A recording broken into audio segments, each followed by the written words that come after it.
حاج آقا شما چند فرزند دارید؟ اینطوری بهتون بگم 8 تاشون مدرسه میرن. 8 تاشون مدرسه میرن. چند تاشون یه ذره سنگین‌تر کنم روزه رو به قول آقا 9 تا دختر داره. آقا مفتی بنده 9 تا دختر ماشاءالله. البته شما چند سالته؟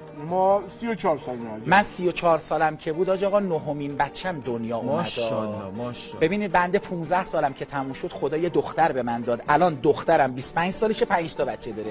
اینا دیگه ماشین حساب بیاری. الان فهمیدی چی شد؟ 15 سالگی ازدواج کردن. 15 سالگی ازدواج کردن بهشون خدا یه دختر داده. الان دخترشون 25 سالشونه 5 تا دختر داره.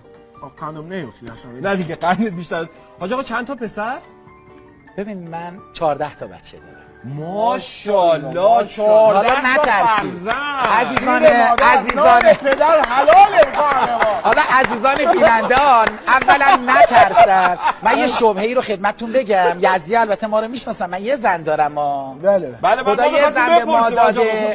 زن خیلی قهرمان و خلاصه کدبانو. تو این موضوع واقعا همراهی.